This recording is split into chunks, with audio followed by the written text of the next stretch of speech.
minsi ya nyuma, ariko benshi bagahita bumva ko bibaye ejo mu gitondo. Ntabwo aricyo tuba dusobanuye.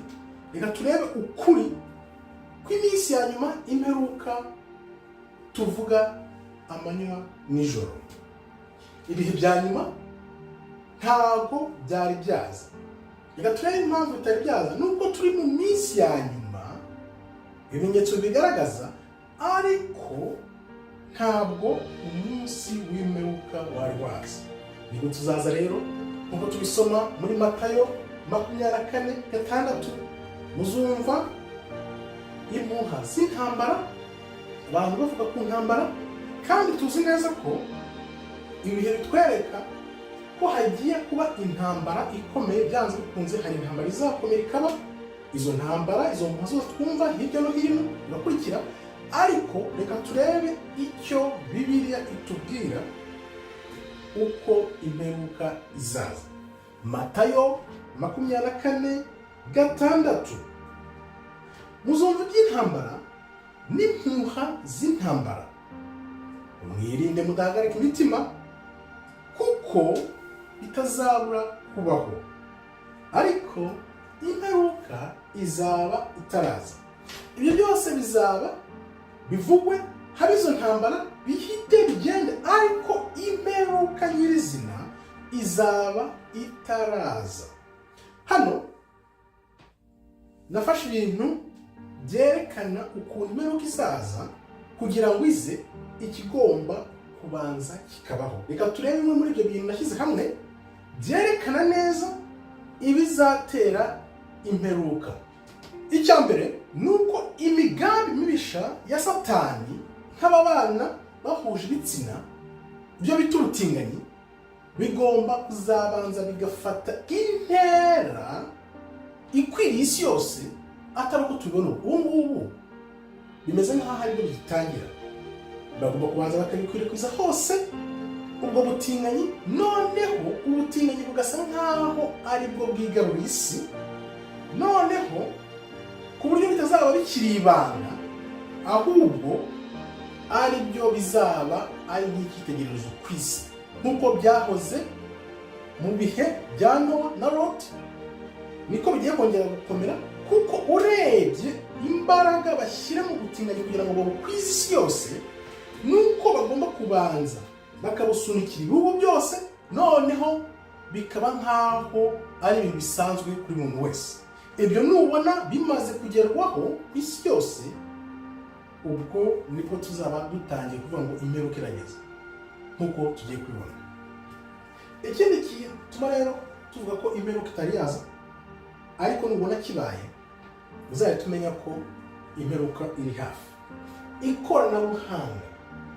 Ikoranabuhanga na sisiteme y'inyamaswa ikoresha ikoranabuhanga igomba kubanza igakwira ahantu hose. Amarobo, ikoranabuhanga rikoranye ubuntu tutigeze tubona, atari ubw'Imana ahubwo ari ubwa Satani, kuko rino koranabuhanga ryose riva kuri Satani. Niba utaranabizi ubimenye. Hari ibintu ikoranabuhanga rikora ukibaza, nubwo waba uri mu ikoranabuhanga, ibi bintu ni gute umuntu yabitekereza, biva he? Ugomba kubyibaza, noneho wabyumva, wabisobanukirwa, ukarebesha amaso ko nk'imyaka 20 ishize aho ikoranabuhanga ryari kugeza uyu munsi aho riri, aho ushobora kuvugisha umuntu ijwi rya mugenzi we, aho ushobora gufata inyandiko ukayihindura mu ijambo, aho ushobora gufata amashusho ukayahindura mu ijambo, aho ushobora gufata robo igakora nk'umuntu, aho ushobora gufata ubwonko bwa muntu ukumva ko wabukontorora, aho ushobora kumva ko waba Imana, kandi tuzi neza ko hari Imana. Ibyo bintu uko bigenda bitera intambwe, bifata intera, nibyo biganisha ku ikoranabuhanga kugira ngo rifate isi yose bunyago, noneho abantu bose bambaze ikoranabuhanga bayigira Imana yabo, ari bwo Antikristo azaza. Urumva ko turacyafitemo igihe kugira ngo ibyo byose bigerweho. Ariyo mpamvu rero twibaza ngo hasigaye igihe kingana gute ngo ya nyamaswa na sisiteme yabo bigarure isi. Kuko nkunze kubivuga, ntanga imyaka 5, 7, 10 cyangwa se 20. Hagati muri icyo gihe kuva ku myaka 5, 7, 10, 20, byanze bikunze buri muntu wese azaba amaze gusobanukirwa yuko gahunda ziri gukorwa ari za Satani na Antikristo kugira ngo bamugaragaze. Kubw'ibyo imyaka 5 uhereye gahunda Satani afite, imbaraga ashyira muri agenda ze, uko babisunika mu isi, no kuvuga ngo byanze bikunze mu myaka 5, 7 ntawe uzawugishidikanya ibyo Satani ari gukora n'iby'Imana ishaka, bizaba bigaragarira buri muntu wese. Niyo mpamvu mvuga nkomeje ko imperuka ntabwo iraza, ntabwo ari umwaka 2-3 kugira ngo ibyo bintu bigerwaho bigarura isi, bifata igihe. Icyo gihe ariko kiri kubabana gito, ariyo mpamvu ubona bashyiramo ingufu zikomeye kugira ngo babisunike mu bihugu byose, noneho ababyitambitse babavane mu nzira. Ubona isi yose, mu Burayi ba Putine barabyitambika, muri Afurika ba Museveni mubona ibyo barimo. No kuvuga ngo buri muntu wese witambika izo gahunda agomba kubanza akigizwayo, noneho kugira ngo ibyanditse muri Bibiliya mu ijambo ry'Imana bisoze.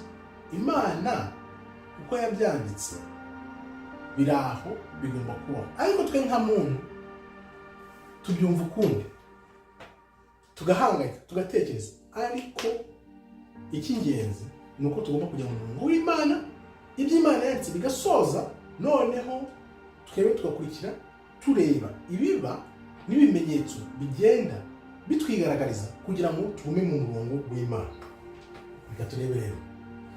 Ariyo mpamvu hano nibazaga nti iyi gahunda ya Satani yo kwigarura isi izafata igihe kingana iki? Turebye ibyabaye 2019, 2020, tukareba ukuntu none bigenda bifata umuvuduko, tukareba ukuntu Satani acishije make muri iyi minsi ariko izindi gahunda, ni ukuvuga ngo ibizakurikiraho bikwizwa mu isi yose bizadufungurira amaso kugira ngo tubone, tumenye, dutangiye kuvuga tuti iyi gahunda ya Satani byibuze isigaje imyaka 5 cyangwa 7. Wibuke bahora bavuga ngo agenda 2030, ni ukuvuga ngo mu mwaka wa 2030 byanze bikunze twese tuzaba tubona neza aho ibintu bigana. Nubwo benshi bagishidikanya, bagenda muri izo gahunda za Satani batabizi, bakumva ko nyine ariko bigomba kumera. Kandi wibuke Satani yigira marayika w'umucyo, agushyiriramo akantu agahita kugarura, akakwereka ko ibyo bintu ari gukora bigendanye neza n'umurongo w'Imana. Kubera ko utasomye neza ijambo ry'Imana ubwawe uryiyumvire, niyo mpamvu iyo ibintu bibaye bikabera mu isi, uri w'isi utarabaye mu isi, ariko uri umuntu w'Imana uri mu isi, aho ukaba mu isi nk'umuntu w'isi, niyo mpamvu ukurikira ibyo by'isi. Ariko iyo wabaye mu isi uri nk'umuntu w'Imana, niyo mpamvu iby'isi iyo bibaye bikagukurura uvuga uti no, nzi ko ijambo rivuga, ntabwo njya hano, ndajya ku ruhande rw'Imana. Ibyo rero nibyo bizafasha abantu gucika umugambi wa Satani uri mu bihe biri imbere. Reka turebe rero impamvu imperuka itari yaza, itaraba, nk'uko nabivuze, bifata igihe. Kandi wibuke Imana ntabwo ishobora guhananura ngo irwanye Satani ikiri hasi. Imana iguha amahitamo, Satani agakora akazi ke, noneho ya mahitamo yawe ukayakoresha uhitamo inzira za Satani cyangwa se inzira z'Imana. Ariyo mpamvu Imana irategereza, igira ukwihangana kutagereranywa. Izihorera Satani, Satani azamuke. Satani yamara kugera ku gasongero, ku bushorishori, yafashe isi yose, abantu bose yabigaruriye, uretse bake bazakurikira, tugakurikira inzira z'Imana. Aho rero niho uzabona ko neza Satani yamaze kugera hejuru mu bushoshori, Imana nibwo izamukubita hasi ikamuhananura ikamushyira ku musenyi, kuko Imana ntabwo ikitegereza ngo Satani aba ari hasi ibone kumurwanya. Ibyo ni ibyacu nka muntu mu buzima bwacu bwa buri munsi. Imana yaduhaye za mbaraga zishobora kurwanya zigatsinda Satani. Ibyo byose biri hasi, niyo mahitamo yacu tugomba gukoresha tukabirwanya. Ibyo Satani akoreye hasi tukavuga tuti no, ariko noneho Satani amara kuzamuka yageze ku gasongero hejuru ku bushoshori, nibwo imperuka izaza, kuko Imana izahita ikubita hasi. Wibuke mu bihe bya Nowa no mu bihe bya Loti, ibizira, ibyaha byari byararenze imipaka, byarageze ku Mana. Ni ukuvuga ngo abantu bose benshi kugira ngo Imana irimbure, wibaze kugira ngo Imana irimbure isi yose hasigara abantu 8 gusa ikoresheje umwuzure, cyangwa se ku bwa Loti ikoresheje umuriro. Ni ukuvuga ngo ibyo bihe kugira ngo bigerweho nuko isi yose iba yakurikiye Satani. Kubw'ibyo naribaje, niba Imana izasenya ibintu byose igashyira ku mucanga, ni ubuhe buzima tubayemo? Ni gute twakwiyeza kugira ngo Imana itwemere? Kuko nta muntu umwe ufite garanti ko atari umunyabyaha, ko ari intungane. Ibaze kugira ngo Imana isenye kubita ibintu byose ku mucanga, ni ukuvuga ngo tuba mu buzima bw'ibyaha. Benshi ntitubyemera, ariko imbere y'amaso y'Imana turi abanyabyaha bitagereranywa. Imbere y'amaso y'abantu dushobora kuba tugaragara nk'aho nguriya ni intungane, nguriya ngarakijijwe, nguriya ameze gute. Njyewe icyo kibazo narakibajije kintera ubwoba, nsanga ko bifite akazi gakomeye ko gushaka Imana, gukunda ukuri n'umutima wacu wose. Ibyo bintu ntabwo biri mu bantu. Kimenyimenyi nyine Imana izakubita ibintu hasi byose, abantu bose byibazeho. Kuki abigisha b'ijambo rya Yehova bakubwira byibaze? Ibi rero nibyo bituma twibaza tuti, ninde uzakira gahunda y'inyamaswa, gahunda ya Satani afitiye isi? Ibintu byose tuzanyemo kugira ngo tugere ku munsi w'imperuka, ninde uzabirokoka? Kubirokoka nta kundi gushaka ijambo ry'Imana tukiyeza, kuko ibyabaye 2019, ibyabaye 2020, 2021 kugeza na n'ubu bitwereka neza ko ibyanditse mu ijambo ry'Imana bitubwira ngo n'intungane nibishoboka zizagwa. Pasiteri benshi twarabonye ibyo babashishikarije abantu bihabanye no gushaka kw'Imana ngo babikorere bikurikire.